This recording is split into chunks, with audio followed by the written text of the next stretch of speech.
started as a writer doing like reviews and, stuff like that. Yeah. Back then, if you had a website with music playing in the background and a gallery and a bio on the front page, you were hot. You were a real artist, and so they used to pay me a lot of money to write the bios that used to be on there. And so I started off as a writer and then just, went through college and decided to get my audio engineering degree. And after that, I started doing artist development, just really working with, I'm here in LA.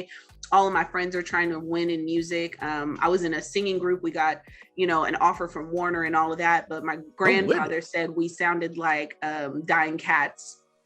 And so I thought we sounded good, but he didn't think so. Wait, I'm sorry. He said you sounded like what? Dying Cats. He would come to the rehearsal.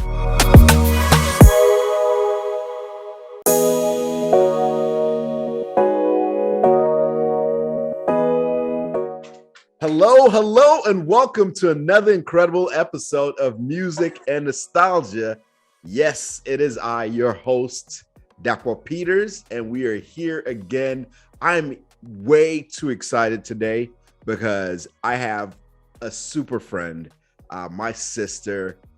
I call her J Wop. We've been rolling for years, and she is our special guest today on our special Verzuz episode, Music versus Anthony Hamilton, or Anthony Hamilton versus Musiq Soulchild, however you want to roll with it. But I'm excited to bring to you my buddy, Joslyn Brown-Davis, live to Music and Nostalgia podcast. Joss, what's up, mama? How you feeling? Hey, I'm super excited to be here and rock with you, D-Wop. Those of you guys who are watching this, get in the comments, call him D-Wop. That's what he is. He's that guy. That's my partner. So, brother, I'm so excited to be on this podcast, support you. I've been watching and I'm just excited to get a chance to participate. It's going to be a vibe. Oh, it's already a vibe. You on it. So we live in it. So I am excited, elated. Of course, today's episode, we're talking about Musiq Soulchild and Anthony Hamilton. These two gentlemen were like in our growing up, just gems in that era. I remember hearing Anthony Hamilton when he did that song with Nappy Roots. What was that All joint? my life I've been poor, but it really don't matter no Come on. more. That was my joint. Listen. I was so vibing with that joint. And then I heard this voice out of nowhere just come in. And I was like, wait, who is this? Where'd he come from? Right. And that song, like I was rocking to that. Immediately I was like, yo, we need to find out who this guy is. And if he's a part of Nappy Roots or if he's his own thing. And then he found a way of like merging the worlds that he comes from and evolved into and making it just a vibe where, what is it, 25 years later, he's still rocking? I mean, it's just fantastic to see what he's got going on. Let me ask you this, right? In your early stages, we're going to talk about Musiq Soulchild real quick. My man. What was it Soul Star? Was that the first album for you that you were like, No. Ooh, this is it? No, for those of you guys watching, I want you to know Dapo is biased on this Verzuz. So as we lean in, I'm going to be in the middle, neutral. Technically, I'm biased. We're not going to talk about that. I'm a professional. Right. Yes, you are. No, actually, I just want to wait. No, Just Listen was the first one, right? When he did Half Crazy. And Half Crazy was like a cut that came out of nowhere and just took everybody over insofar as like this R&B, like Neosoul sound. It just like dropped in the middle of nowhere. And I think stole everybody's hearts. Like it was something that was in everybody's rotation. Wait. So Just Listen was the first for you? Yeah, that was that was his first album. No, it was I Just Want to Sing. Okay, wait. It was I Just Want to Sing and then Just Listen. See?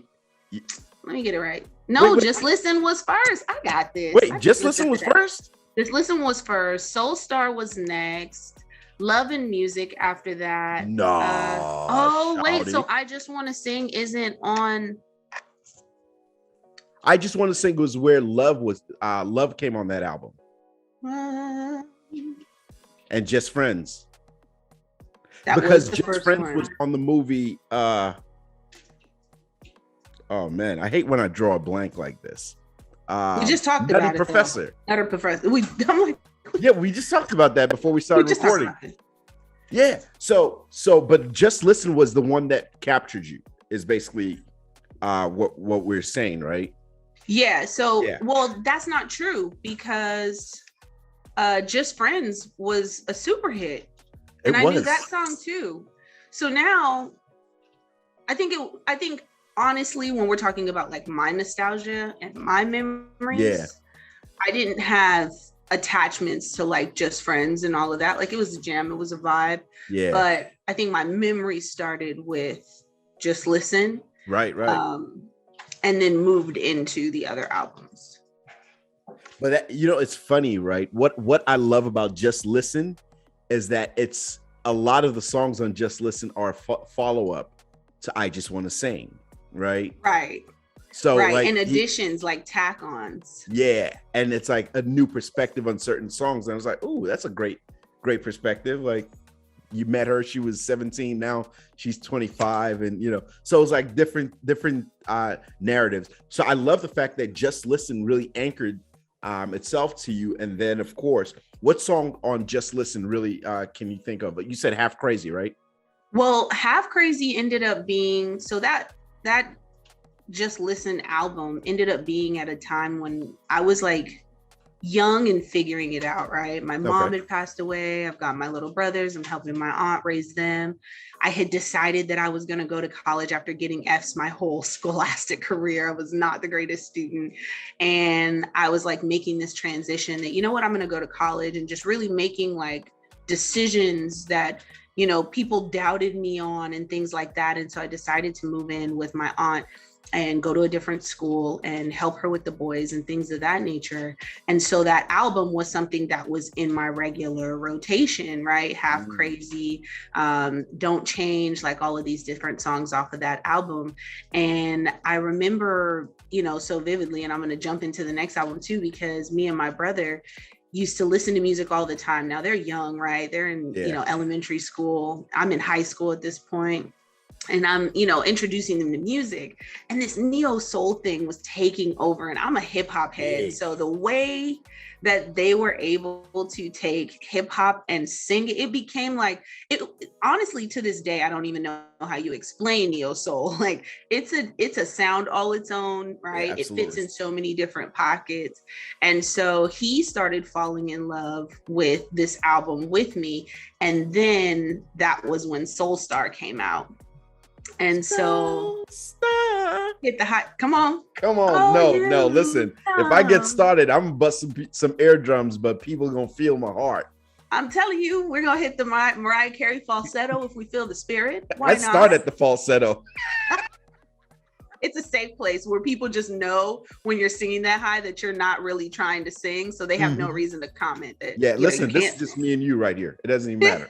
Just me and you. But the cool thing was that we fell in love with this one album, right? My little brother starts falling in love with Musiq Soulchild along with me, and then I'm coming out of like this, kind of pseudo depressed state and finding my confidence at this time, really young, getting ready to graduate from high school and deciding that I was going to apply to colleges and things like that. So I'm taking what felt like a big leap to me at the time, and definitely didn't have like a whole lot of support. And so Soul Star came out.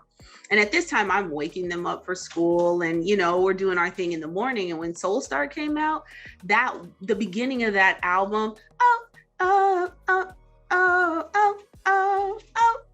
when just the start of the album is like a thing for us, is a nostalgic memory for us, where we know like we're getting up, we're getting dressed, we're getting going. And then Womanopoly was one of the songs on there. Womanopoly was like it.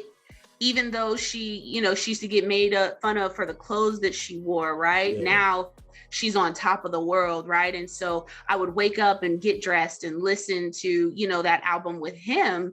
And that became his album, to the point where he started stealing it. I couldn't find the CD. CDs were a thing back then. Wait, how old is your brother at that time? Because you talking CDs in elementary school. With the pop top where you got to hit the stereo. and get the CD out and try not to scratch it when you get it out. Yeah. And so my CD would come up missing, you know, my jewel case broke. And I'm like, where is my CD? Return it back. Put the toothpaste on the back, put the alcohol on the back, whatever it is that you need to do to return it back with no scratches, put it back in this leather case where you found it. Right. Let me guess. You got it all back, right? No, never. I've never seen that CD again, ever, right? And so it was crazy because he literally started falling in love with this particular album. And I started seeing how it changed the way that he looked at music. It changed the things that I introduced to him when it came down to music. It just changed everything, you know, really for us. And they started waking up listening to, so now I'm speaking my confidence through some of these songs. They're speaking their confidence through some of these songs.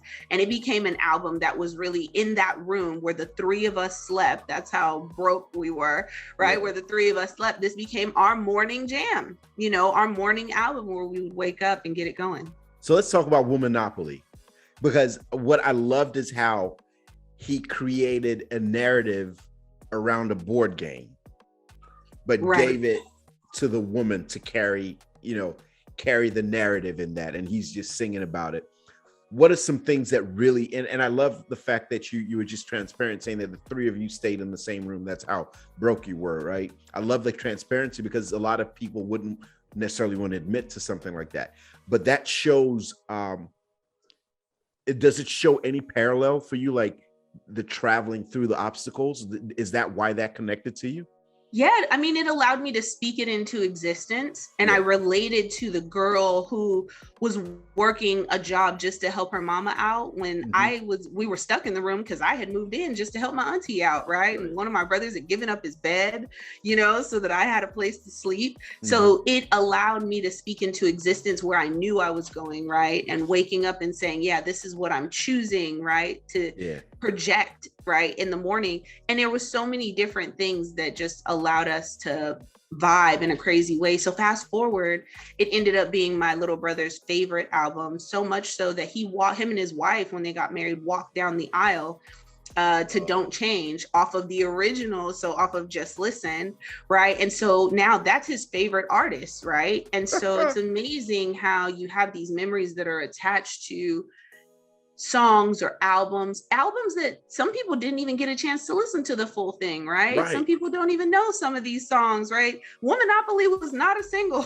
It was, but that's how you knew it was a legit album. Like you had to dig through every track. You had to listen to the whole thing and catch the whole picture and catch the whole vibe. But it ended up changing how he saw music. It changed our relationship. It created a crazy bond, with us. And it was something where now every time a, music album comes out, we're like, hey, it would be fly if you were my B-U-D-D, we're on to the next album. And So Beautiful comes out, we're on to the next album. So that's just it. That was really like a formative album for me in the relationship with my little brothers. Yeah, so that it's amazing, right? That means you guys can literally hear any song from the album in separate spaces and immediately pulls you right back. We're gonna hit the words. Yeah. We're there together. We're gonna hit the words, right? We know every single lyric. It's a thing. That's fabulous. Because so one of Musiq Soulchild's songs, I'm gonna tell you, like, I love all the albums so much that I'm gonna tell you this one story. It's a really quick one, right? This was he did a song called Romanticipation. What I used to like off rip, what I loved about his songs is that his titles were always a mashing up of all the words. So it's like it wasn't always I love you or whatever the case. He merged all of them to be one word, right? And Romanticipation was the era where I already loved poetry. I'd written some, but when that came out, it felt so much like spoken word, like this was Def Poetry Jam type vibes. And so I was like, yo, let me try to figure something out. Let me get myself in this space. And I could never write anything that felt like a Def Poetry Jam type piece. But I was like, I can interpret though, like for real. So I would play romanticipation in the background. And as you're hearing it, I come up with the words, and I'd be reading the words, because back then you had the CDs and you had the little booklet, so you had the lyrics. So lyrics inside. I would just be reading the lyrics, and I'd just be like over the top of the song, so it felt like this all snapping and beating of drums and everything like that. And I knew it was corny, but I loved it so much. A girl that I was trying to talk to, I pull her to the side. I'm like, yo, I got a piece for you. It's not original, but you'll vibe with it. And I go ahead and I do that joint. And the whole time she's like, oh my God, this is so corny. But she couldn't stop laughing and cheesing the whole time, because she was like, yes, corny, but you could tell that you were genuinely having a good time. And she just vibed with that. Like every time she heard that song after that, it'd be like, where's my piece? Like, you gonna do it? The corny Mac down always wins. Always wins. Always. That's and it was a beautiful thing. I was like, yo, this is it. So when you say that, how those songs really connected you and your brothers, I understand that, because yes, there's that song, but then I just want to sing was my freshman year in college. And what was great about that was one of my friends from Tennessee got us into line dancing, right? He brought some stuff, and immediately that was like our vibe the whole time. Like, I have stories on stories of learning how to line dance. And at our conventions, when we went to conference, we were in the middle of the dance floor. We were doing one thing. Let's discuss that D-Wop and I met over music. We met acting up on the dance floor, both sweaty. I had sweated out my press.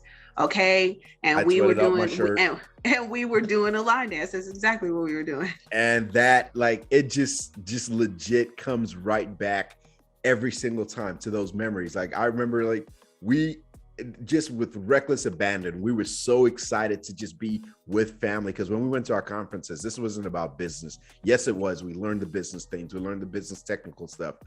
But we built bridges, like we built connections. You're out there in California. We didn't even talk about what you do, where you are, but you're out there in Los Angeles, California. I'm here in Georgia. So across the country, yeah, we can talk over the phone, but there's a beauty. Now we have the virtual, where we can look at each other on the phones and on the computer, but it's a different experience when you come to the same room and you spend some time learning about each other's journey and learning about each other's experiences in life and on the journey to being a better version of yourself.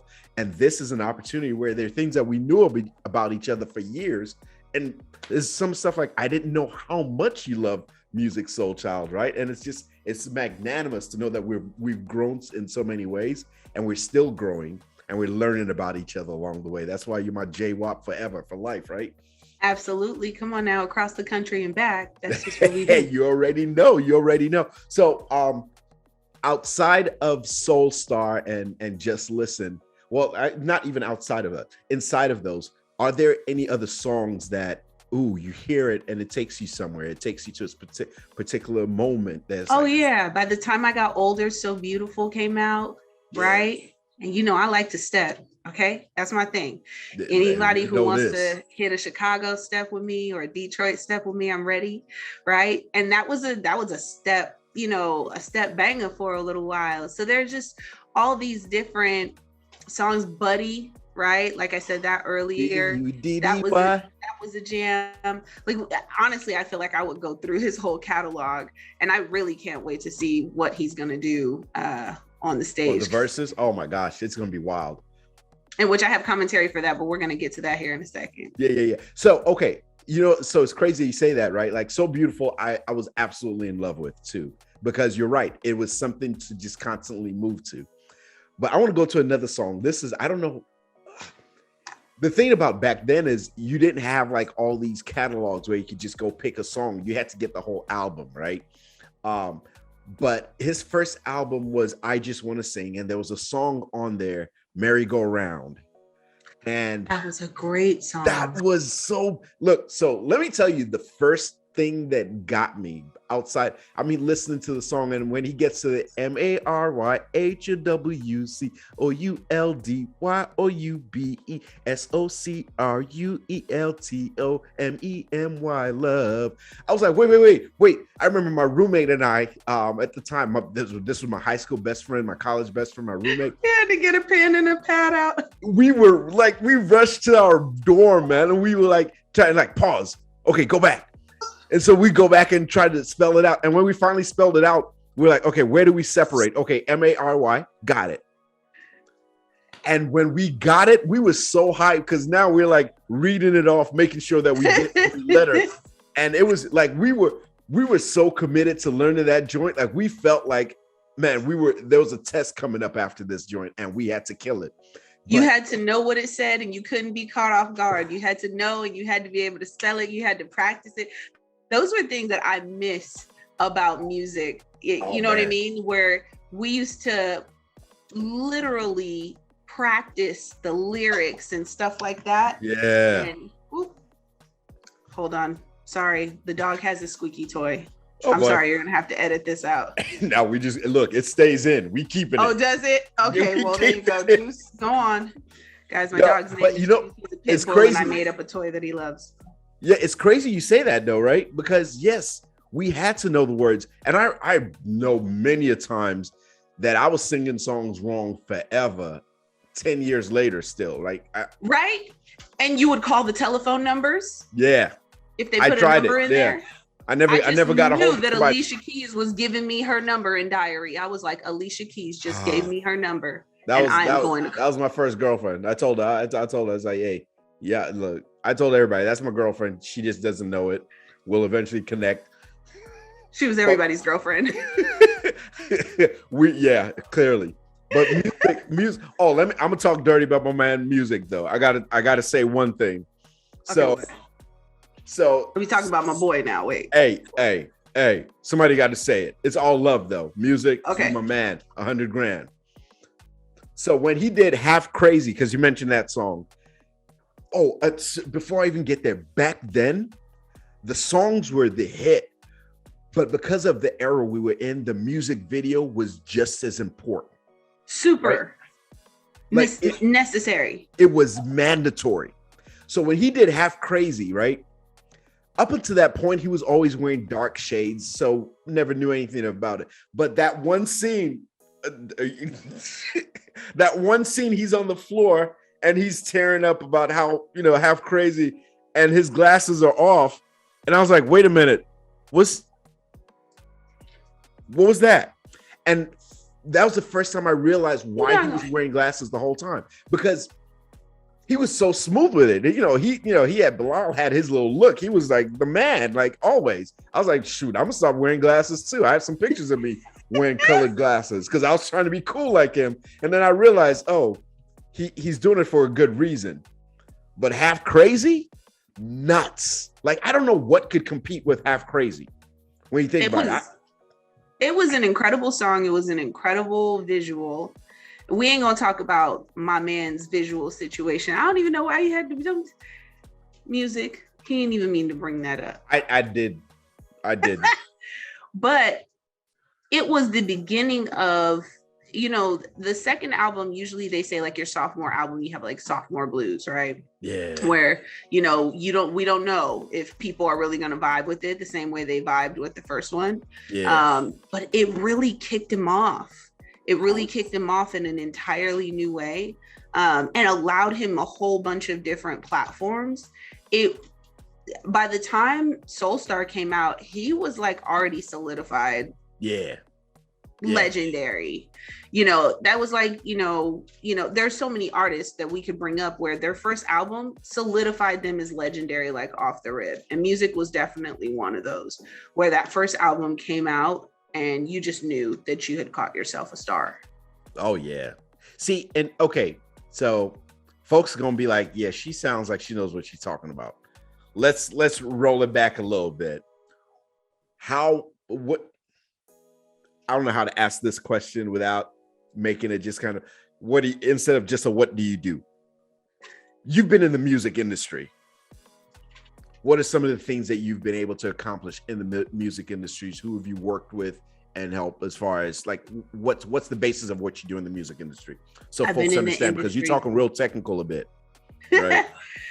No, not technical, but I've been in the industry for a long time. I actually started as a writer doing like reviews and, stuff like that. Yeah. Back then, if you had a website with music playing in the background and a gallery and a bio on the front page, you were hot. You were a real artist, and so they used to pay me a lot of money to write the bios that used to be on there. And so I started off as a writer and then just, went through college and decided to get my audio engineering degree. And after that, I started doing artist development, just really working with, I'm here in LA. All of my friends are trying to win in music. I was in a singing group. We got, an offer from Warner and all of that. But my grandfather said we sounded like Dying Cats. And so I thought we sounded good, but he didn't think so. Wait, I'm sorry. He said you sounded like what? Dying cats. He would come to the rehearsals and be like, sound like dying cats in there. Wow. We were actually really good. We were looked at by major labels. We were actually really good. Yeah. But the crazy thing was that it allowed me to realize the work that it took behind the scenes to make an artist, to create the production, to, shop it, all of that kind of stuff. So I became really intrigued with the development portion of artists. And it went out of style, right? As YouTube and all of these other platforms where you could just release your music came out. Mm-hmm. That went out of style, the artist development portion of labels. And so people started seeking private development. And so I started working with labels and artists privately. And that turned into a coaching and consulting business that I've had for some years, working with the major labels here in Los Angeles and some major artists that you love and, adore and all of that kind of stuff. But it's just been a real blessing to be able to be a blessing, right? To help. I think my superpower is help. And so to be able to take somebody's passion, take it on as my own and say, okay, here's what we can do. Here's what we can do. Here's what we can do, to grow that person into using their art from their heart in a really major way and putting some weight behind them. It's been a blessing. So it's been doing that and then doing it for music businesses as well and creative entrepreneurs and all of that kind of stuff. So this type of stuff is fun for me. So you said something that your superpower is help. How do you think that has helped? I feel like I shouldn't be asked. How has help helped? But how has that catapulted careers that you've helped develop, right? Or even yours? How has that characteristic, that superpower helped evolve your journey? I think when you're behind the scenes of someone's journey, a lot of people want to help, but interject themselves into it. Mm-hmm. And you can't do that. I think it's a very chameleon thing to be able to take on somebody's vision of themselves, of their sound. You have to really be a great listener that says, what do you want to do? Right. Yeah. But the other thing is in order to help them develop it, you have to buy in with just as much passion, right? And just as much fervor. It has to kind of keep you up at night to come up with new ideas, and it's been artists that are coming from, never having recorded themselves a day in their lives to, Grammys, right? All the way up to people who already had Grammys, but are reinventing themselves and taking their style to a new level. So the development always is happening, right? It's just now, unfortunately, artists feel like they have to do it by themselves. So having a coach and a consultant who can help you along the way means that you don't have to know everything. You get to have somebody else who kind of locks arms with you or holds hands with you and says, you know what, your journey is a part of my journey. What do you want to do? And it keeps, for me, I think it keeps the art, for working with me, it keeps the artist authentic. My thing is always about keeping the artist authentic. It's not about what I like. If I like these type of shoes or this style, that's great. Or sonically, right? I have an artist right now who is doing a sound called Glock and Roll, right? It's authentic. Right. And so in the beginning, some of the sounds were not really my flavor. I was like, I really don't know. Right. But now, right, my job to develop him and help him find his sonic meant that I was in the studio listening to some of these same sonic sounds and getting accustomed and getting an idea and going, yeah, that sounds good. You like that? Yeah. So now you have a partner, right? As you're growing, instead of feeling like the artist who always has to bring the style, the pizzazz, the change, the sonic sounds, and all of that kind of stuff, you have someone who says, okay, now what's our next step? Now, what do we want to do with that, right? Yeah. And allows them to have that creative space and it be encouraged rather than it being, hey, come and produce and put out something that we like or bring something that we like, which can really be hard for artists to consistently do, right? Because creativity is not a button you can push. It's a day-to-day, it's a lifestyle, it's an effort. Right. So do you feel like this path that you're on allows you or causes you to listen to music differently? Yes. Yeah. Yeah. So? God, so many ways to narrow it down. I'm listening to the layers, and I think at different times I'm listening to different things depending on who the person is. So I'm not just listening to the song for the jam, and a lot of times, what's popular, is what you end up liking because it's fed to you repeatedly, right? But there are little things, in production where I'm like, oh, that would have been better if it was bigger, right? Or, oh, they should have, if there was a bass line right here, that would have been hard, right? So there are all these little things where I'm thinking, it's hard doing it by yourself, right? But I listen for the beauty in what they were trying to create. And it also makes you listen to the words differently, how they say the words differently. The style that they wear with each album, right? The evolution of the character, right? Sometimes even the evolution of the sound of their voice, right? We heard K. Dot sound one way, but Kendrick started sounding another way, right? So there's this evolution that you start to watch that is this beautiful monotony, right? That is, it's different for me because I like watching the journey. But I tell clients all the time, that's what people want to see. They want to say, I was down with Musiq Soulchild back when I just want to sing, right? I was down when it was this and now he's this, right? And we love being a part of the journey.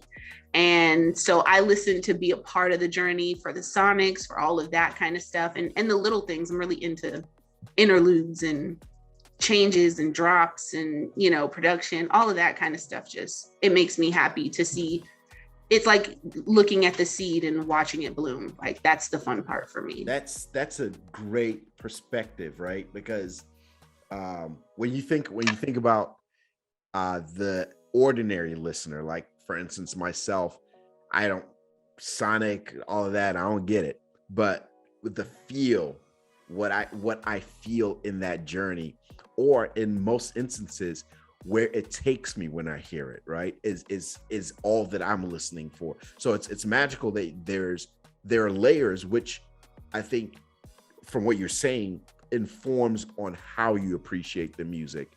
Not just, oh, well, they could have done this differently, but it's like, man, as much as I love this, man, this part of it really drew me in, and this is what kind of took me away from the song. So I love the fact that your perspective on music, and that's why one of the things I love talking about with you is because I know, like, you'll be like, nah, let me tell you, when I work with this person, that the things I learned about how to create or how to help develop an artist and all of that is really powerful to see that you have all of these lines that kind of shift the path and how you evolve in your music observation and artist development and all of that. Because now I want to ask, like, now that the knowledge you have now, obviously Just Listen, I Just Want to Sing, Soul Star came out before you were in this space working in the music industry. Does it take you to listen to it differently now that you're like, no, nope. I'm not even, it's not even a pay attention thing. Again, the nostalgia of what happens, the memories that you attach, I think when you work in music, even in production and stuff like that, it's deeper. You think of like a painter, right? They look at artwork differently because they know, even if it's abstract work, they know what it took to make sure that drip of paint stopped right there. Right. Yeah. They know what it took to get that that tree to look just this fluff. They know that, or they're wondering, ooh, I wonder what thing they used or what medium they used, right? And in music, we're thinking, I wonder what plugin they used. I wonder what, what sound is that? Oh, I wonder how they bent that and modulated this. Right. So you play around with those things, and even in style and, how you present the covers, it's a bigger picture where you get just a little bit more of the value instead of just going, that's a dope cover. Yeah. You're like, oh, I get it, because this song said boom and then bam, bam, bam. So, and so you fall in love in a different way, but the nostalgia of it doesn't change. Right. So the Musiq Soulchild stuff, for me, I'm listening to it and I'm a kid again. Oh, right? That's so good. I do not care about this man's production. It was a hit to me. Yeah, that's so good. Because, and I love that. That's so good, because some people will look at it and say, oh, well, now that I know something about music, or now I know something about this area of the career, now, what you knew back then, which is limited knowledge, is now wrong. Well, it wasn't wrong in the era that you learned it, because that was the standard, right? Yes, it may be wrong looking back, right? 2020 vision. But it's great that you can say that, nah, I put all of that aside because I remember the memories and the experiences.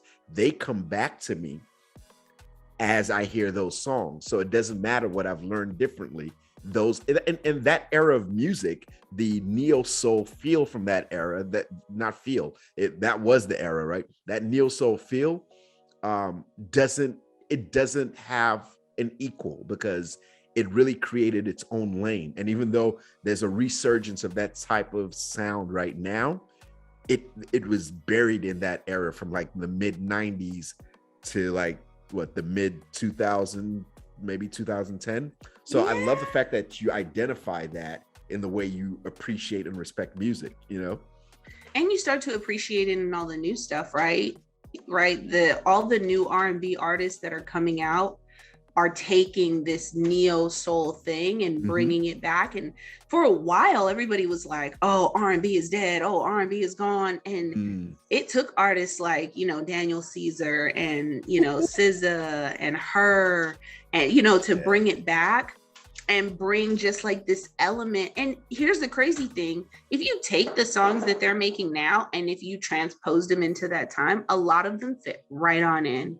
Pocket. It is pocket. It's very timeless, right? And that's what I'm saying is I don't even know how to, measure neo soul like that, right? Yeah. Is it R&B? Is it hip hop? Is it jazz? Is it blues, right? Yeah. So many levels. Like if you're talking Jill Scott, are you talking blues, or are you talking R&B? Are you talking soul?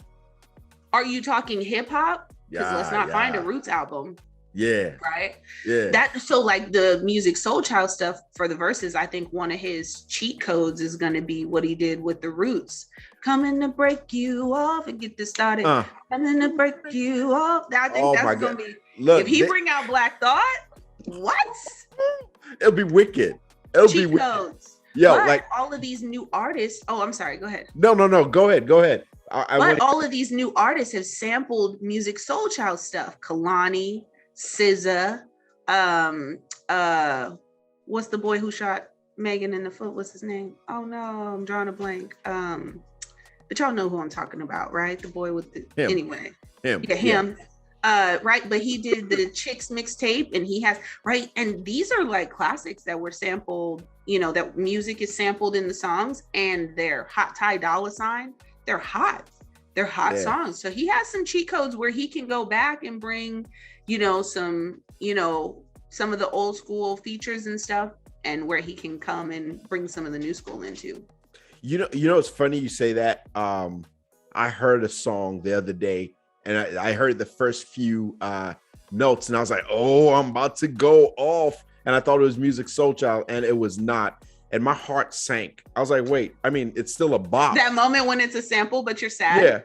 I felt like they played you. Yeah, I was like, I just got hoodwinked, led astray. Yeah, bamboozled. So like music, and if we talk about features with music, because I want to say this, and then I want us to go talk about Anthony Hamilton, right? And then we got to do a little face off.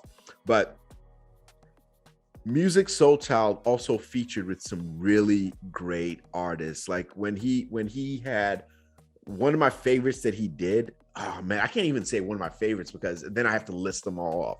But with Mary J. Blige, with India Arie, with, oh my gosh, you name it. Like I can go, but those two, I wrote those two down specifically because Chocolate High, yo. Now that's a classic. Yo. Okay. Like that some people may have slept on. That some people may have slept on. And if you did, wake up. I'm gonna tell you to go on back. That is a bop today. Man, Chocolate High.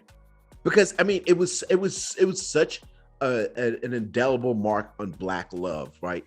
Like, and the fact that the two of them, it was still the height of both their careers. I mean, I think for me, their music is the height of whatever, but the way they sounded, it was a musical entanglement. It was the entanglement of the decade. Did I say the word right? Entanglement of the decade. That was so beautiful. And I mean, the video, of course, again, that era, not only the music, you had to have video. You had to. And I mean, the color scheme, I never owned Chucks until that point. When I saw them, I was like, yo, I got to get some Chucks. Like, I don't even know what I'm doing with my life, but I got to get Chucks. Like, they were the influences of the era. I was like, all right, I'm wearing all earth tones now. I'm wearing greens and browns. I'm rocking it. Like, which, by the way, we rocking our green right now, right? Right? We got the memo. We understood the assignment. I didn't realize we were going to be matching, twinning. Facts. So yeah, so Musiq Soulchild, man, forever a bop.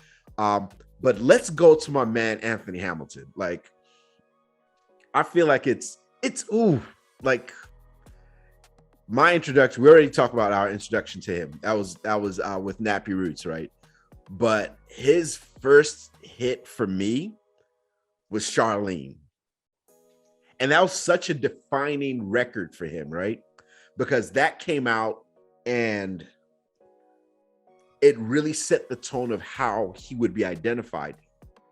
But it didn't stop him from evolving, right? It just, like, it was one of those Mike Tyson type fights. He came in and first round knocked you out and you just didn't know where to turn. I was like, I'm sorry for every Charlene that exists out there because they were tired of that song. Because I abused that song everywhere I was. It was over? It was over. Like, they didn't have a chance. If your name was Charlene, you were owned. Like, this song, like, you'd be at a grocery store. Charlene, it's like, oh God, no. Everybody changed their name to Charla. Call me Charlie.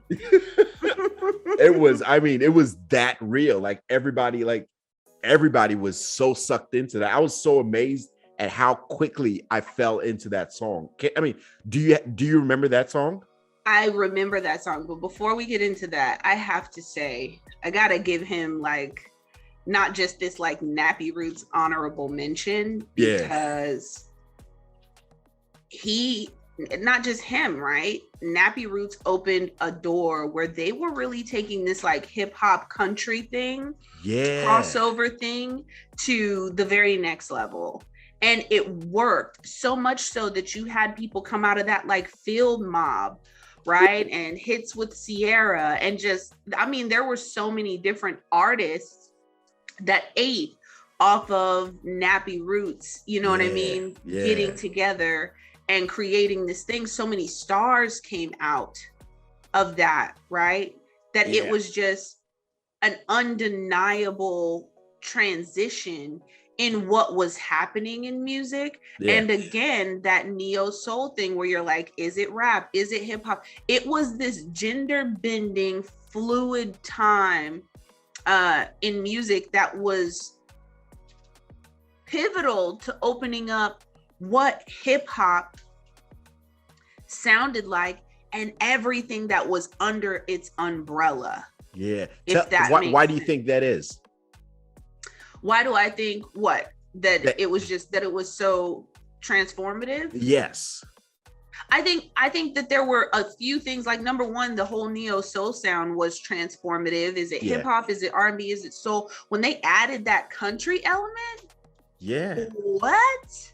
Because you would listen to him and you couldn't figure out that tone in his voice. You couldn't figure out if he had on a cowboy hat with a little piece of straw hanging out his mouth, right? But it was, I think they did in the video when you say that now. Yeah, it was like, but the visual also tied it in, you know what I mean? Yeah. And these other Southern and Southern hip hop and Southern, soul, it's like the bedrock that just does not get enough shine, just does not get enough sunlight at all. Yeah.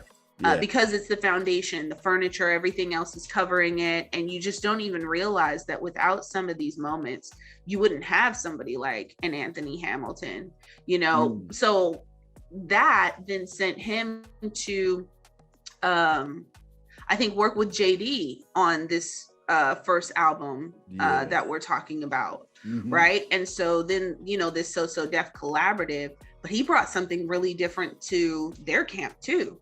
Right. So it was just his journey has been spectacular, and the amount of artists that have come out from up under him, including the Hamiltones. Come on, you can't forget about the Hamiltones. Come on with the tone. But he just, I think he really he lit a match along with, the rest of Nappy Roots and stuff like that, opened a door for a lot of other people to come out with music at that time that sounded that Southern, and Southern hip hop and Southern soul needed it. He really opened that thing up, like kicked the door down on that door. That reminds me of the verse from Bishop Andre 3000. He said, "All I gotta say is the South got something to say," in 1996. Exactly. And another evolution of that, because Nappy Roots was that they really churned it. Like they really just kind of they helped hook us into that next era. Didn't go as far as I would have thought. You know what I mean? Like, just, you would have thought that there would have been just like a really big, a bigger splash out of them and things like that. But really grateful for their contribution, because you can't. I view them as John the Baptist. They just paved the way for others. Yeah. Yeah. They definitely paved the way. So, you were saying Charlene, right? Mm-hmm. That was your jam. That was, oh man, I fell in love with that joint from the get-go. That's what I was gonna say to you. So that the Nappy Roots song, I'm gonna take y'all back. So my nostalgia, right? Again, I already told you, like growing up, it wasn't like, we had it all, but we didn't have it all type of thing. Yeah. I used to watch the hit list when I was getting dressed for school. Those of y'all who are on here, y'all know.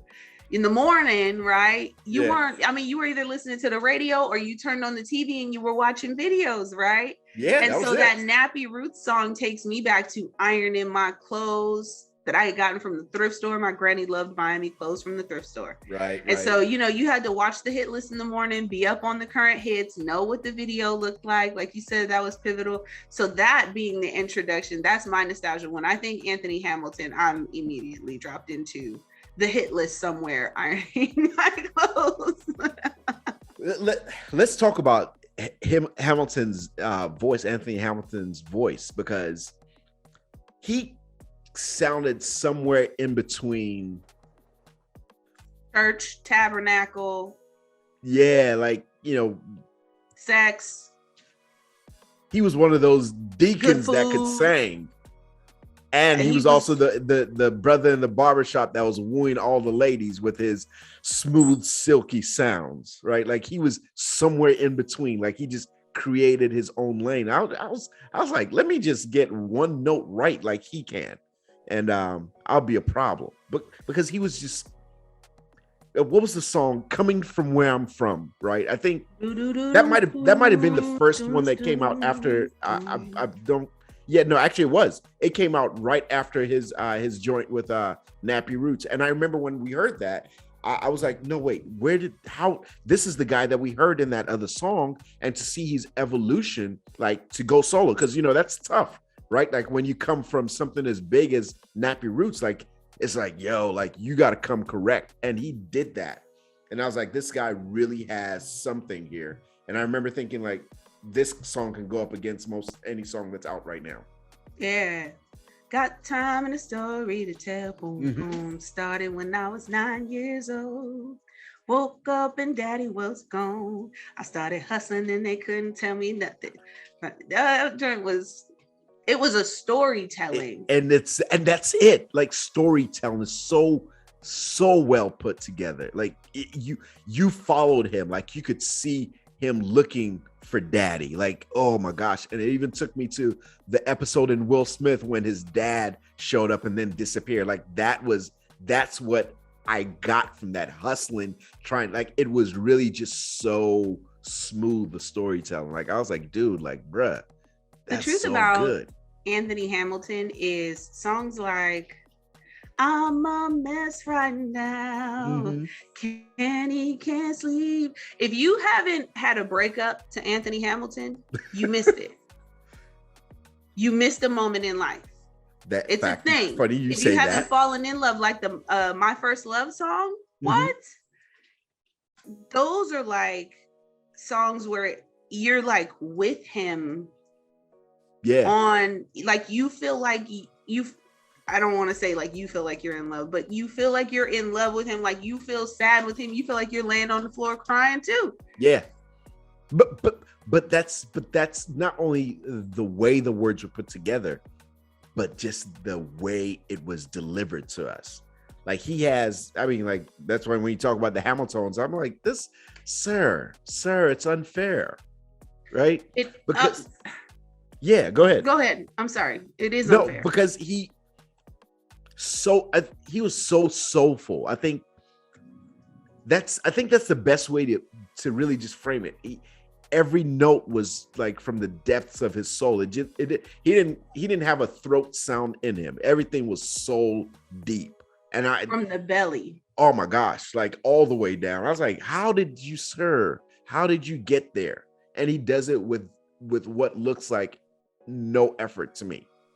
Yeah, that was like the song Float. Baby, come float with me. Take your wave, feel your body up higher. You felt like the way he sang it, you felt like you you felt like you were in the clouds, man. You felt like you were in the clouds.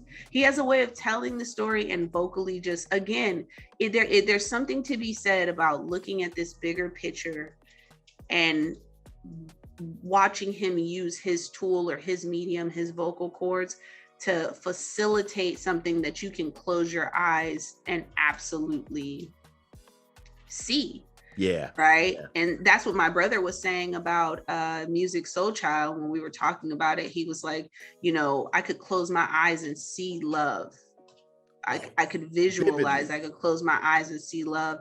And I felt like Anthony Hamilton was the same way. You could close your eyes and see the struggle. You could close your eyes and see the pain. And Anthony Hamilton has a song for every occasion. If you're breaking up, he's got I'm a Mess. If they left but you want them back, he got Charlene. If you're getting married, you can play The Point of It All. And right? The point of it all. I love you. I love you. And if you want to cook, you could play cornbread, fish, and collard greens. Oh, listen, I can't stop dancing. Don't get me started. Or what's the joint he did with David Banner? Cool. Yep. Oh, and see, that was a real calm and low song. Yes. And for me, I was like, David Banner is rough. Like, how are we gonna get through this one? But he came with it. Like, I mean, the varied style did not matter because they flowed it just so well melded together. And I was like, yo, I love the fact. I remember watching that video, and he's just in the car, and then David Banner like jumps out of a tree or something. Like, at least that's how my memory was. I was like, this is like David Banner was like scary big. For the video. Now I gotta go back and watch it. Yo, but I gotta go back and Google it. Yeah, and the worst part is, again, because of our memories, well, I remember hearing Cool, and it was just one of those things. I wanted a convertible because I wanted to drive around with my arm out the window just so I could cruise to this. So that David Banner could hop out of a tree and see a whip? Yeah, pretty much. But that's how cool I felt listening to that joint, because and then Banner came in and hit hard, and then transitioned right back into that smooth, soulful sound from Anthony Hamilton. So it was oh my goodness, it was like, how do you can't say no to either one of those sounds. But Anthony Hamilton's he's featured in and had others featured in his songs, and no matter what side of the fence it is, hits. Nothing but hits. Nothing but hits. So are we getting to this Verzuz conversation? Is that what we're doing? What'd you say? Are we getting to this Verzuz conversation? Is that what doing? No, we're about to right now. Give me okay. Point of it all, right? Do you want to start with point of it all? Well, so I think I'm not necessarily here. I'm not the best for like the matchup where I'm like, oh, he gonna play point of it all, and then he gonna play this, and then he gonna play that. I'm not ready for that. However, I am here for all the cheat codes.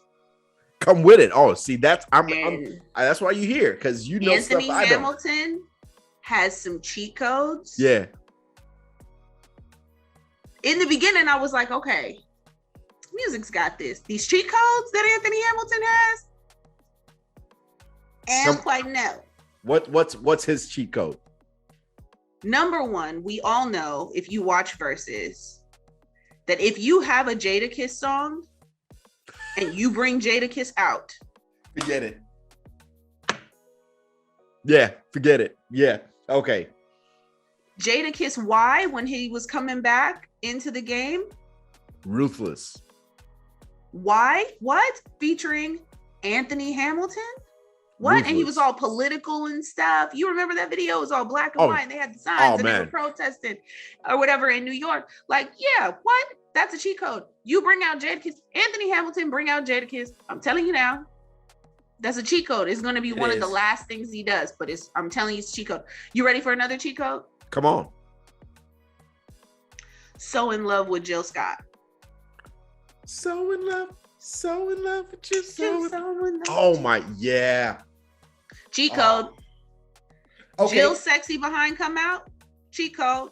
Ready for another cheat code? Okay, go ahead. I'll listen. No. I just want to say, listen, Jill Scott is it. Like, couldn't fail with her. But what's another cheat code? Let's get these out of the way. Because I already gave you kind of like I already gave you the Musiq Soulchild cheat codes. Yeah. Last Anthony Hamilton cheat code. Thug Mansion with Tupac. Ain't no place I'd rather be. Chilling with homies and family. What? That's unfair though. And the Verzuz is here in LA. That's unfair though. Like that's what I'm saying. He got the cheat code. That's why I was like, okay, I know you're voting for music and you came on real strong in the beginning, like, oh, that's my guy. But I'm just telling you where the bullets are like, braca, braca, braca. What you gonna do? The soul of Tupac is coming into that room when that joint comes on. Anybody who has a Tupac song is playing it on Verzuz. It's a classic. Yeah. If you have a Tupac or a Biggie feature, cut it out. It's happening. It's a bullet. It's cocked. It's loaded. You're getting that one. Shots fired. Yeah. And you can't run from the bullet. The bullet has your name on it. Yeah. So, okay. Fact, you say that. So let's look at the cheat codes, right? We've got Jill Scott, Jadakiss.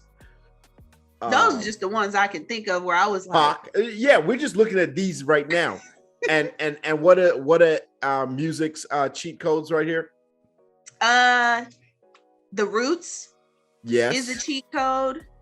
I was saying he could bring out the new artists like Kalani, SZA, yeah, and what is that boy's name?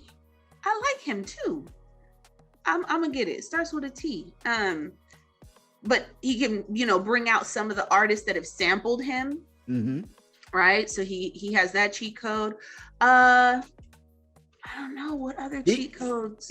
One of the he things was featured for a while. He was like a hook master for a minute. Music. Yeah, oh, you said Mary J. Blige. Yeah, Mary J. Blige, India.Arie. Those were like his angle is so many of his songs could have been used for weddings, right? Could have been used for proposals. Could have been used for the joining of stuff, right? So he's got like, I think every time I think of love, like it's even unfair to talk about love because love has permeated so many spaces, right? That is a cheat code in itself, right? Yeah, that is a song where, but you have to think, love, Anthony Hamilton's gonna do, and the point of it all. Like, there's so many things that Anthony, come on, if we're doing the toe to toe, blow for blow. Love can't hold the whole thing down now. We talking cheat codes. We talking shots fired. Yeah, but see, in your back pockets. See, yeah, but love is one of those that just it's by itself, just like point of it all, right? Because it's like honor them, let them stand by themselves, because I don't know what could go up against them, because they're their own vibe, right? Like they stay in their own pockets. So do you think anything? Ooh, I'm trying to think of anything that could go up against love and be like, yep, this is it. I can't. Like, yeah, no, nothing's coming to me. But I will say this: features, if they go feature for feature, well, that's the rules now. They can bring out, if they wrote the song. Mm-hmm. Now we might get some surprises from both of them on. I didn't even know you wrote that. Yeah, I bet. Because I'm pretty sure that we're gonna get some. I had no clue you wrote that. Situations. But insofar as like cheat codes, Lloyd Banks, like music can do Lloyd Banks. That could be a good one. Didn't even think of Lloyd Banks. Yeah, Addicted would be a little cheat. Angie Stone. Oh, we gotta. Little cheat if he wanted. I'm just saying, if he wanted to bring some folks out, he could he could finesse it. But again, I'm not seeing any cheat codes coming from Musiq Soulchild side that rank with Jadakiss, Jill Scott, Too High. Don't worry, I'll wait. You don't think Mary? Huh? Mary? MJB? Yeah, but we gotta find 3. Okay, so the Mary J. Blige song, it's cool. It's not so in love with you. People gonna be in the crowd stepping. Come. Yeah. It's cute. Okay. Yeah. Okay. He has some songs with like Ty Dolla $ign. He can bring, that's like new artist stuff. Yeah. I just don't see as many, bullets out here when I'm talking about the cheat codes. By the way, I'm not talking about their regular songs. Yeah, most of the features or folks that featured on Musiq Soulchild's first 2 albums anyway were on his label at the time, right, and unknowns at the time. Right. So like Girl Next Door. What was their name? Aries Star. Yeah, something like that. Yeah. But they were unknown at the time. I don't even know where they are in their careers or whatever happened after they split for Mama's Boys label that he was on. But yeah, because Girl Next Door was, oh my Lord. But it's, again, because they weren't singles, most people probably don't even know them, So, cheat code. Okay. So cheat code, I'm gonna give you that. Hamilton Somebody might needs have to get in the comments and tell me what. I can't wait. If y'all out there watching and listening to this can think of any cheat codes that Anthony Hamilton we gotta help music out. Come on, bring it, because music, we're not thinking of anything right now. However, when it comes to catalog, they both have strong albums. Like they can go 20 songs easy. They have I think it's harder for them to pick their 20 than to find 20. The challenge is, do we go feature or do we go Just yeah, so. I don't necessarily think. I think Musiq Soulchild has more of his own hits to lean on. Yeah. Than Anthony Hamilton does. I think Anthony Hamilton has more work features, things where he's written on it and stuff like that to lean on. Even though he has his own personal hits and he has quite a few of them, I do think that he's gonna pull out, you know what I mean, some cheat codes a little earlier than, let's say, a Musiq Soulchild would have to, only because both of their first couple of albums have more than enough hits to do 20. Yeah. Right. But then we're listening to those first couple of albums. Right. So I have a feeling that we're going to see some songs that maybe we're not familiar with, like a one or two songs that they felt like were hits, you know, that we, you know, may not necessarily know or know the words to before they get to some of these cheat codes. But I'm really excited to watch it now that I've started considering like now, what everybody's going to do. Now, what I'm asking everybody that's going to check this out or that's checked it out to create their own set list, right? For either or. And they don't have to do the full 20. Just pick 5, right? 5 that you think are undeniable. For me, if I was to pick 5 for Hamilton, obviously, coming from where I'm from, and just his hits, right? I'm not even talking about features, right? Coming from where I'm from, Charlene, Can't Let Go, Change Your World. Ooh, like, oh, now as I'm saying it, there's other songs popping up. I can't even think. Lord, don't make me try to sing this. We can't. And we gotta. Okay, never mind. Yeah. I wish I can't even get them. I'm just thinking of the songs that I wrote down because of what I remember, right? But I can't think of how to sing the song, and y'all don't want me to sing right now anyway. Come on now, I've been off key this whole time. We said we was gonna hit the Mariah Carey falsetto together. Oh no, I did. I crushed it. But I have a 3-song limit. Oh, okay. I maxed out. Got it. But the point of it all, right? I think I did 4 or 5 for Musiq Soulchild. But crazy, right? What I just called out is probably off of 2 or 3 albums. You know? That's what I'm saying, is there's like this pocket where you're really listening like 3 or 4 songs coming from the same album, right? And I mean, you can't play your whole album on a Verzuz, even though I think Musiq Soulchild has a lot of songs. Like on Soul Star, there's a lot of hits on there, you know? I Just Want to Sing, a lot of hits on there. Just Listen, lots of hits on there. Like, easily. Like, just honestly, those first 3 albums out of the both of them, right? So I'll even give half of Love and Music to Musiq. Oh yeah, for sure. Those are albums where you know the song that's coming on next before the song comes on. Yep. And they all they're all hits to us. They're all hits, really, but are they like hits when we're talking about the rest of the world knows that they're hits? Yeah, because right, they hit that is a distinction. That is because that's what they're talking about on Verzuz. They're like hits, right? Yeah. Not 20 songs that people who listen to your album like are committed to your album. 20 songs that the people in the world know about too, whether they really listen to you or not.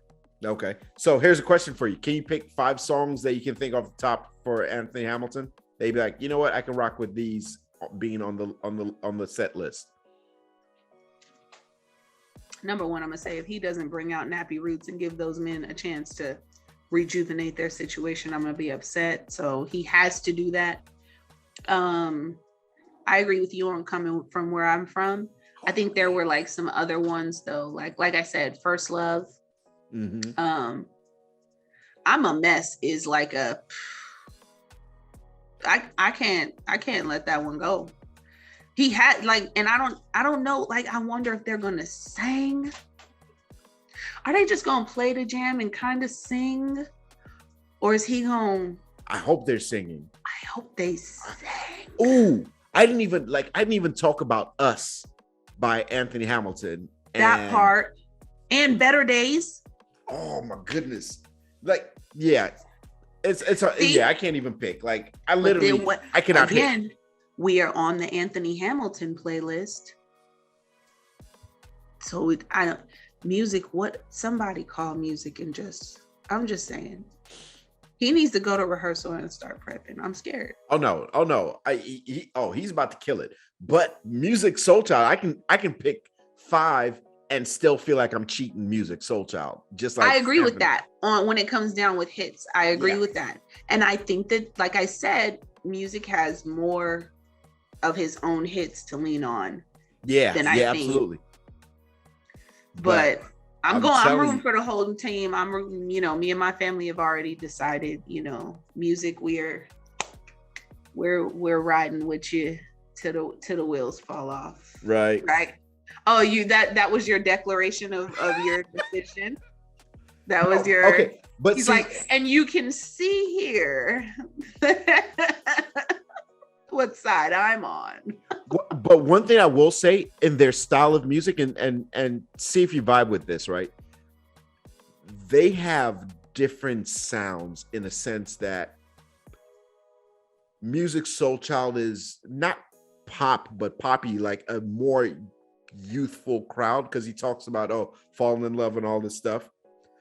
Anthony Hamilton is an old soul, like, to his music, right? You feel like he's talking to he can talk to a couple of generations. Yeah, right? they're really kind of taking these different sides of hip hop, like I said, right? Yeah. Wherein you have, like you said, Musiq coming from this like regular R&B kind of pop, which you would expect out of hip hop sound. But then you have Anthony Hamilton bridging this hip hop sound with blues and like a deep bluesy soul, a very growly from the pit of your stomach. You know what I mean? You feel that emotion. So I think what we're dealing with here is the difference between somebody who paints with words and somebody who literally paints with like the growl in their voice or the hurt or the pain. And I think Musiq has been great from a poetic standpoint, bringing the words to life and manipulating them to attribute to whatever picture he's trying to paint. And Anthony Hamilton has been really good at using his vocal instrument to make you're not just hearing him, you can feel him even if you didn't speak English, baby. Anthony Hamilton is either hurt or happy. Exactly. So let me ask you this. This would be our final call on this. Who's your call on this one? Don't do me. I'm saying my family already said. I said to my brother earlier, I was like, okay. I was like, Hamilton got some, and he was like, nope. I love it. That's my brother. We're going for Musiq, and I was like, okay. I've taken really great. So, by the way, Verzuz in my house is a thing. Yeah. Oh, the whole house is here.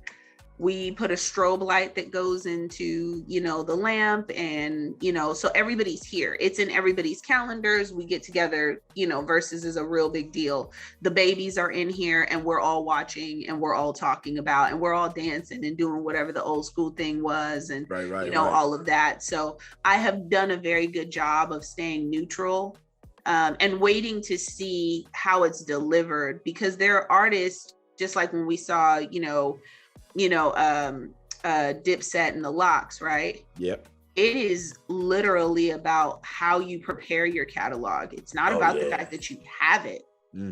Verzuz is about how you prepare it, how you deliver it. It's just like back when you could break dance. I mean, you could be the best windmiller. You could, you know what I mean? But Turbo and Ozone came out with the faces, and they was hitting you, right? And it was different, like the way they looked at you when they did it.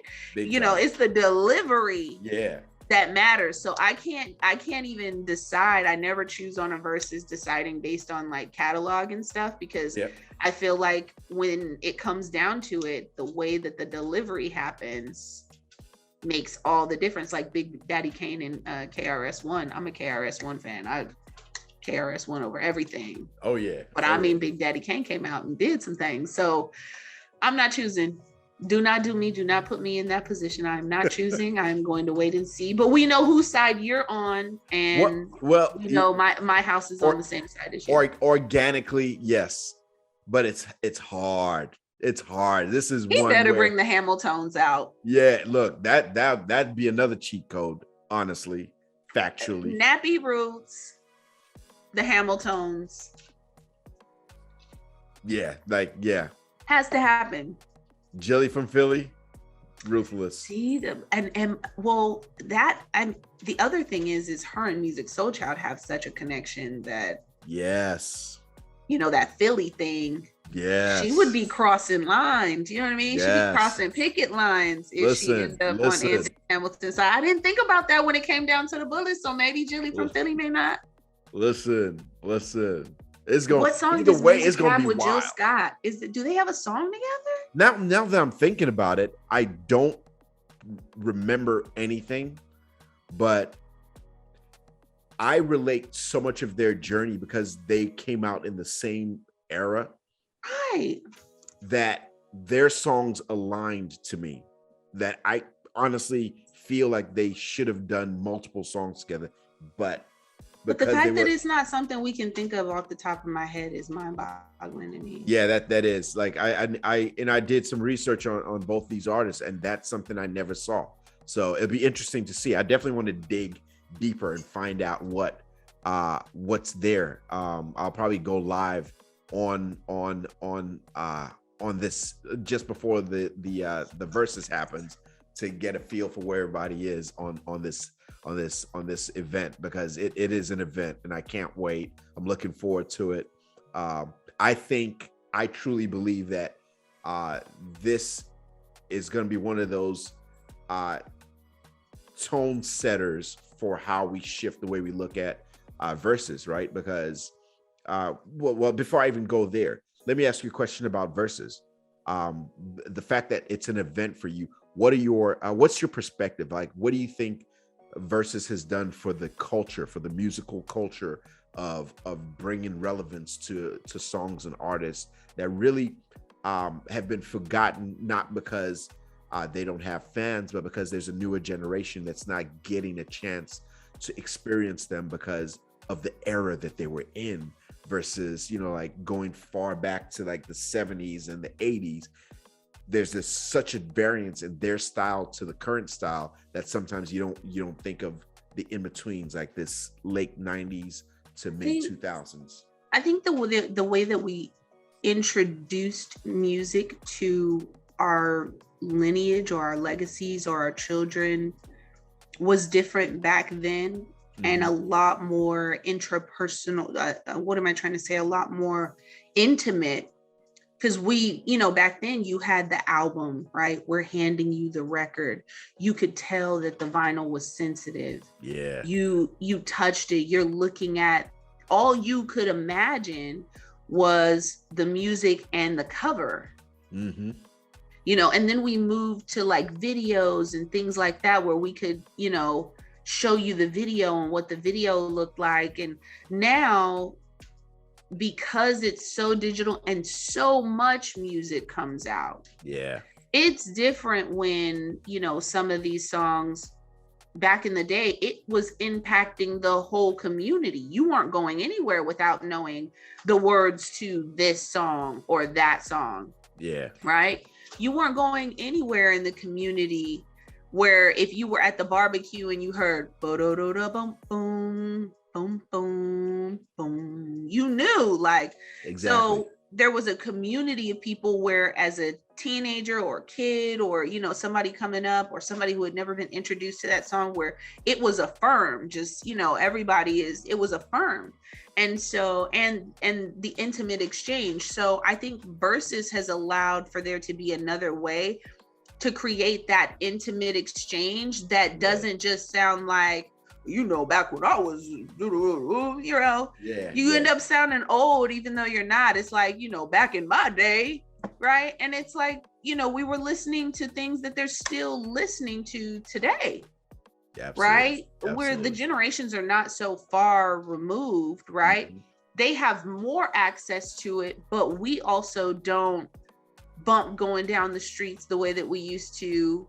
We don't care about speakers in the back. You know, I remember back in the day, you had to bump your joint loud. The whole street needed to hear what you were listening to, right? Nobody's really doing that anymore. You don't need, 18s in the back anymore, right?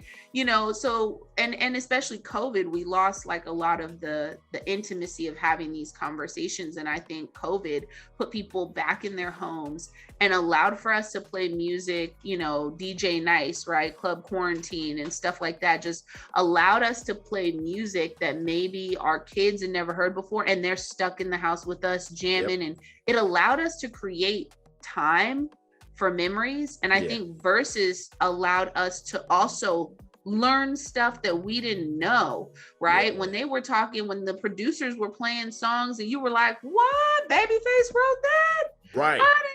You're like, right?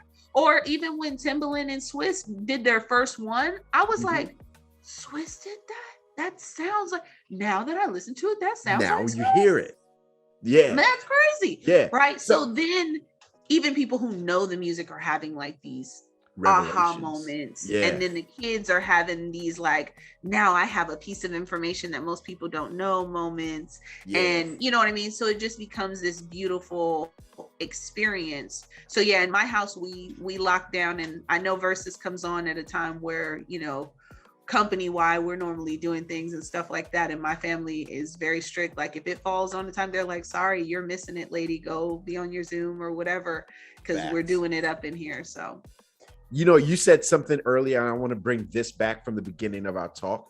You said when your CD went missing, CDs. When your CD went missing, you had to ask your brother, right, to get it back to you, get the toothpaste, and only those from that era and the rubbing alcohol would understand what that meant, right? So it's the microfiber cloth. Yeah, right. That was it. Yeah, that was the move. Let's be real. But and when you got desperate and it started skipping really, really bad, don't lie, you did one of these. Don't lie. You know you did. You know you did it. There was not one person who had a CD. When you wanted to hear that song and they got the you were like, oh no, I'm gonna make this work. Facts. But what I also think about that is that intimacy that you're talking about. It wasn't just, you'd never notice it because everything is streamed now, that if you can't stream it, you just YouTube it. So there's not, back then you had to have that big dial, whether it be the CD, the cassette tape, or the record. That's the only way you could get those songs. So my favorite thing now looking back was having to clean up on Saturdays in the morning with the music bumping, because it was never my choice. I didn't have headphones growing up, so I didn't have the choice to just say, I'm gonna listen to my own music. So it was community music in the home. And sometimes it was played loud enough that the neighbors knew what was going on. It's like, hey, it's cleanup time for us too. And sometimes they wouldn't even bother turning their music. I remember if one of our neighbors was playing music, because I grew up in Nigeria at that phase, if they were playing music, we were outside just sweeping up and dusting and cleaning, and everybody was grooving. So that intimacy, that's why when people ask me some of the songs I love, and I'll be like, Hello by oh my gosh. Hello. I don't know, pick another old jam. Is it me you're looking for? Oh my Adele? gosh. Lionel Richie. Oh no. Lionel Richie. Yeah, right. Look, I'm like, Adele. You went Adele. Like y'all was cleaning up in Nigeria to Adele. But see, but those things, it's like, how do you know those songs or that era of music? It's because it was imprinted in our memory, and that is different now. So that's one of the things I love about Verzuz, because it gives us that connection to the present. Because now, the folks that were never exposed to certain songs, older and younger, get to hear the music from a perspective of the creativity and the times. For sure.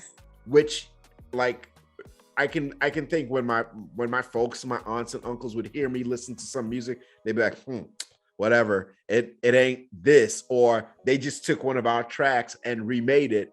Now they can sit and listen to some of this stuff and they're like, you know what, I love that song. It takes me back to this experience and I see how the song, and now they have a different appreciation for it. They still love their favorites, but they now have the opportunity to say, I'm down to listen to what you have. Or the younger are now listening and saying, I can actually see how my music sounds like that. Right. So that evolution, you get to have conversations intergenerationally because of the Verzuz effect. I love you sharing that memory because me and my grandparents, it was Thursday night for us, right? Thursday night, and we would go back and forth. I had really hip grandparents. My grandfather is into music. I mean, he's current on all the new hip hop today. Okay, let me tell y'all, if y'all hit my grandfather with some trap or something, he's like, what about this? I got this on my iTunes. So don't play around. Come on, G-Pop. Versus with my grandfather, he is going to hit you with it. Come on, G-Pop. That's what I'm talking about. I'm playing, it's the 90s. I'm playing Tupac and that just came out, or I'm playing, Soul for Real, or I'm playing, right? And then, so these were all the songs that were coming out during that time. And my grandparents would play, some of the other, songs. And my grandma would teach me how to cha-cha, right? That's where I learned how to cha-cha. I'll never forget. We lived on Sunny Slope, and the only place we could do it was right by the front door because there was tile there. Wow. And so I learned how to cha-cha there. My grandfather remember when, so not just records and CDs, but remember when you had to have the sound system and you had the cords that went around the house and the different speakers around the house, and don't touch my amp. And they had the little glass door that closed, and they knew you touched it if it was fingerprints on the amp, right? On their door. You always had fingerprints on it. Yeah, the record player was in there, everything was in there. But that changed the way me and my parents, right? Me and my grandparents talked about music and the way we experienced music. When we went to go see Malcolm X, every Thursday night we were playing shotgun, boom, boom, do the jerk right now, right? So there were different songs that came out in movies where they were like, oh, did you hear that song in the movie? And we're, so anytime you have a chance to turn something into a moment, to teach the older generations or the new generation, right? Or learn, is just a beautiful sonic experience. Man, I think that is the most dynamic way to kind of close us out there. I love the teaching opportunities we get in our musical exposure, and you really capped it out in such a beautiful way, because there's so many things I've learned from other people's musical choices and vice versa, right? And that creates the nostalgia. Oh, come with it, sis. One more thing. I gotta say this one. I remember coming to Cali and you got down on some Oakland stuff and some Northern Cali stuff, and E40 and like the deep stuff, and like all the movement, and I was captivated and mesmerized because dance is something for me. And I remember I watched you guys as you evolved from these professional square individuals to this soulful collection of us going this space, those open, man. And I was like, this is it. Like, I'm here with you. And for me, it was like that immersion, because I could see it on TV, but it's something, right? When you're in the space and you get to smell the energy, taste the vibe in that. Do you smell energy, taste the vibe? You just gonna have to vibe with me. That's how I felt it. And I was in there and I was like, yo, I don't even know where all of this came from, like what culturally it meant to that region, but I can't wait to learn it. And I only got that because I was able to associate with you right up there in California. So thank you for giving me that exposure back then, because now I crave it wherever I go. I want to see the locals and how they move. So that's what music and nostalgia really is. It's about giving us that opportunity to immerse ourselves in a new space with new people and learn their cultures, learn their lives through music, because it opens us up genuinely. Where people might close off before, music always finds a way to open our hearts. And Joslyn, before we go, where can we find you in the world, social media at all? You can find me at JGREY_JGray_ on IG. But we are launching a new podcast as well, where we are going to do a thing called Become. That'll be the name of the podcast. And then you can become whatever you want to become, right? Creative entrepreneurs, come one, come all. And we're going to bring some friends on who will teach you how to become what you want to become. If you want to become an artist, we have A&Rs that are going to come on, producers that are going to come on, that are going to tell you exactly what to do. You want a podcast? We're going to have, if you want to become a podcaster, we're going to have people who do that come on and tell you exactly what to do. Become dance, become gospel, become culinary, become fashion. We're going to have all kinds of my friends come, and they're going to share their expertise. And as I grow, you'll get a chance to grow and become whatever it is that you want to too. So come and be a part of the B community. You get it? Get what I did there? But you can follow us on Instagram at become.ent, become entertainment, become.ent on Instagram. And there's nothing there yet except for a pic that says loading, because there's so much that's in store. But I would say follow now so that you can be a part of the journey as we launch this thing. It's going to be incredible. And we have some incredible guests from some major labels and some really fun things that are lined up. So I'm really excited for people to learn from those who are the best of the best. And you can always reach me at connect@become.ent.com. So connect at become-ent.com if you want to book a session. So if you're a creative and you want to book a coaching session, hit me there and let's connect and let's figure out how we can help you become whatever it is that you're looking to become. Excellent. D-Wop, thank you so much for having me on. It is just such a pleasure and an honor to support you, support your platform. You have given yourself away to so many people over time. If it's your first time following Dapo Peters, just know that this gentleman is absolutely selfless. He gives himself away on so many levels, but to see you do something that is yours, that is for you, that you're enjoying, and just see your glow as you're doing it, this was an honor and it was so fun. Thank you so much. Oh my gosh, I appreciate you so much. I had fun. This is just normal for us. This is how we vibe when we're together. This is our regular chat. Yeah, this is us. Actually, we were very well contained today. So for you guys listening to us, become who you choose to be by connecting with the right people. Music and nostalgia, we're helping you connect to your memories and help you elevate to where you can be. Thank you so much. Remember, no matter what you're going through, no matter what the challenge is, always remember the joy is in the journey. All right. See you guys later. Thanks for joining.